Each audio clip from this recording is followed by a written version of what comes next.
আছেন সবাই? আমি ভালো আছি। আশা করছি আপনারাও সবাই ভালো আছেন।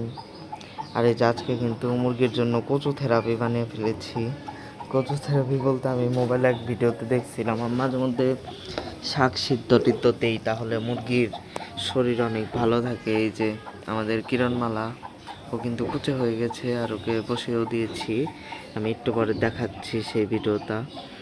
আর কচু থেরাপি কিন্তু আমি একটু গম ভুট্টা দিয়েছি, ভাত দিয়েছি, কচু ভালো করে সিদ্ধ করে মেখে নিয়েছি, ভুষি দিয়েছি, ভুট্টার গুঁড়া দিয়েছি, তো এগুলো দিয়ে আমি মেখে নিয়েছি। আজকে আমি লবণ দিইনি। এখন আমি কিরণমালাকে একটু দিয়ে দিই। ও যেহেতু কুচে বসছিল আর একটু একটু খিদে লেগেছে, ও খেতে থাক,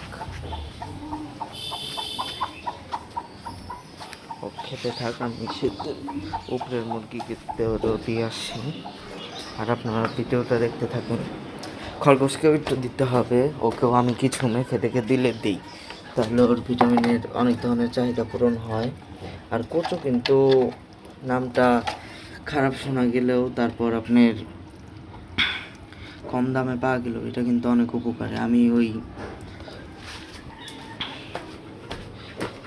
কেন বলে পালং শাক, তারপর কমলি শাক, কচু শাক, সজনে পাতা আমি ওই এলাকার থেকে বিভিন্ন জায়গার থেকে সংগ্রহ করি, এইগুলো এনে মাঝে মধ্যে খেতে দিই। এতে আমাদের দেশি মুরগিগুলোর দেশীয় স্বাদ ঠিক থাকে।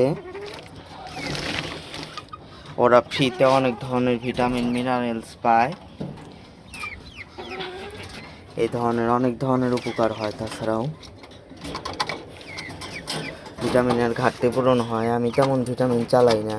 এতে দেখুন কিভাবে খাচ্ছে আমাদের কালো ডায়মন্ড, দেহার সাথে সাথে কিন্তু একদম শেষ করে ফেলতেছে। যে কোনো মুরগিকে দেবো সবগুলোই খাবে। দেখুন বাচ্চাটাই কতগুলো করে নিয়ে গেল। ওই যে এই পাশে আমার দুটো মুরগির বাচ্চা আছে, ওরাও নিয়ে খাচ্ছে, প্রত্যেকটাই খাবে। আর আমি সকালে হালকা পাতলা খাবার দিয়েছিলাম, এখন প্রায় 11টা বেজে গেছে, এখন আমি এটা দিতেছি। আর প্রচুর বৃষ্টি হয়েছে আমাদের ছাদে, দেখুন কতটা জল জমে আছে, কিন্তু এই কেবল একটু রোদের দেখা পেলাম, এই যে হালকা রোদ বোঝা যাচ্ছে। আর বৃষ্টিতে কিন্তু পালন করা খুবই সমস্যা, এই যে এদিক দিয়ে জল ঢুকে যায়। আমি এই জায়গায় একটা ব্যবস্থা করতে হবে। আমার ওই প্রায় 10-12টা প্যানেলস রাখার ইচ্ছা আছে। এখন তো আপাতত এই যে আমাদের এই সুরমা মোরগ আর ছুটি পড়ি আর এই যে লালি, এই কয়েকটা মুরগি আছে। আর ওরা দুজন ডিম পাড়ছে, আর ওর একটু চর্বি হয়েছিল, তার কারণে ডিম পাড়া কমে গেছে। ও বয়স হয়েছে তো একটু, ওই বয়স হলে চর্বি সমস্যা হয়, তাই যে দেখুন খাবার পাত্র নাই, শুধু পানির পাত্র। একবেলা করে ওকে হাতে নিয়ে একবেলা খাইয়ে দিই, হাতে ধরলেই খেয়ে নেয়, এতে কিন্তু কোনো সমস্যা হবে না। কুচে মুরগিও কিন্তু একবেলা, একদিনে একবেলা বা 2 দিন পর পর খেলেও কিন্তু মারা যায় না, তেমন ডিম পাড়া মুরগিও তাই। ও তো ডিম পারছে না, ওর চর্বি হয়েছিল, এখন প্রায় ওর ওজন আছে 1100 গ্রামের মতো। আর একটু ওজন কমলে ও ডিম পাড়া শুরু করবে। আর এই যে প্লাস্টিকের ডিম দিয়ে রাখি, নিচেও দিয়েছিলাম, এতে মুরগি কুচে চলে আসে। আর এমনি ডিম দিয়ে রাখলে অনেক সময় পায়ের নিচে পড়ে ডিমগুলো ভেঙে যায়। আর এটাতে কিন্তু বিভিন্ন ভিটামিন মিনারেলসের পাশাপাশি জিঙ্ক, তারপর ক্যালসিয়াম, এগুলো অনেক পরিমাণ থাকে শাক পাতা যেগুলো। আমি আগের সপ্তাহে 2 দিন সিদ্ধ করে দিয়েছিলাম, 2 দিন নাকি 3 দিন কমলি শাক, আর আমি সজনে পাতা দিয়েছিলাম। আর এবার সজনে পাতা আনতে যাইনি, বিকালে দেখি যাই নাকি। আর এখন শুধু আমি এই কচু শাক কিনে আনছিলাম বাজার থেকে, কচু শাকটা দিছি। প্রত্যেকটা মুরগিকেই দিয়ে দিচ্ছি আমি একটা একটা করে। ডিম পাড়া মুরগিগুলো কিন্তু বেশি অস্থির হয়ে গেছে খাওয়ার জন্য, হাতে পুরো আস্তে আস্তে সবটিকে আমি খেতে দিয়ে দিব। লালিকে কিন্তু এই শাক পাতা বেশি খাওয়াইলে অসুবিধা হবে না, এগুলো কিন্তু চর্বি নাই, অল্প পরিমাণ ভাত আছে, তাও ভাতে কোনো সমস্যা হবে না। ভাত পান্তা করে দিই আমি, পান্তা ভাতে বলে বেশি পুষ্টি আর প্রোবায়োটিক জিনিস, সারা রাত ভিজে থাকার কারণে গুড ব্যাকটেরিয়া তৈরি হয়, তার কারণে গুড ব্যাকটেরিয়াও কিন্তু আপনার মুরগির জন্য অনেক ভালো, মানুষের জন্য মনে হয় ভালো। এই গুড ব্যাকটেরিয়াও দেওয়ার চেষ্টা করবেন।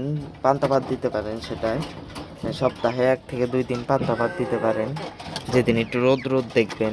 আমি তো চিন্তায় পড়ে গেছিলাম যে বৃষ্টি হচ্ছে, সেই দিন আমি এটাই করছি। ওদের সবগুলোকে একটা একটা করে দিয়ে দিই, তারপর আপনাদের আবার ভিডিও করে দেখাচ্ছি। কিরণমালার ডিম দিয়ে বসাচ্ছিলাম, সেইগুলোও দেখাচ্ছি। তারপরে কিরণমালাকে যে ছেড়ে দিয়েছি, দেখি কিরণমালা খেয়েছে কিনা। ততক্ষণ ভিডিওর পাশে থাকেন। যে এখন আমি আবার রুমে চলে আসলাম, আর এখানে কিন্তু যে আমি বিভিন্ন ধরনের খাবার রেখেছি, ভুট্টার গুঁড়া, সয়াবিনের খোল, তারপর আছে ধান। আর এই জায়গায় ওকে একটু ভুট্টা দিয়ে রাখছিলাম। আর কুচো মুরগিকে কিন্তু মাঝে মধ্যে খাবার দেওয়া লাগে। আর এই যে ওকে কিন্তু 11টা কোয়েল পাখির ডিম দিছে, আর একটা মুরগি ডিম দেওয়া হয়েছে। ও শেষের ডিমটা ও নিয়ে বসেছিল, কুচো হয়ে গেছে, তখনই অরটা দিছি। আর মুরগির ডিম পরে কয়েকটা দিতে চেয়েছিলাম, দিইনি আর।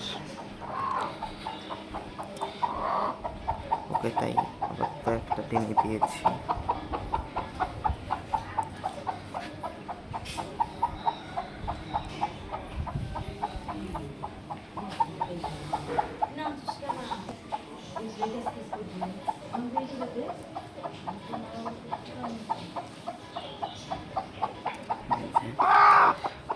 ওর বাচ্চাটা আশা করি অনেক সুন্দর হবে। একটা ডিমই বসিয়েছি, আর ও কিন্তু সাদা সাদা কালারের মধ্যে সুন্দর একটা কালার। আমাদের কিরণমালা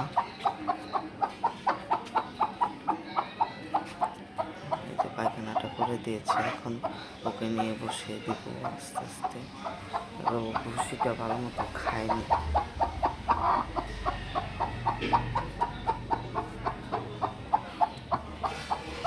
ও 2বার ডিম পেড়েছিল। প্রথমবারে ডিম পেড়েছিল প্রায় 10-12টা, তারপরের বারেও প্রায় ওরকম ডিম পেড়েছে। প্রথমবারে একটু কুচো হয়েছিল, বড় মোরগের কাছে দিয়ে দিয়েছিলাম, আর 10 দিনেই কুচো ভেঙে আবার ডিম পারছিল। ওকে দেখে কিন্তু বোঝা যায় না, বয়সটাও কম কম বয়সেই ডিম পাড়া শুরু করছিল।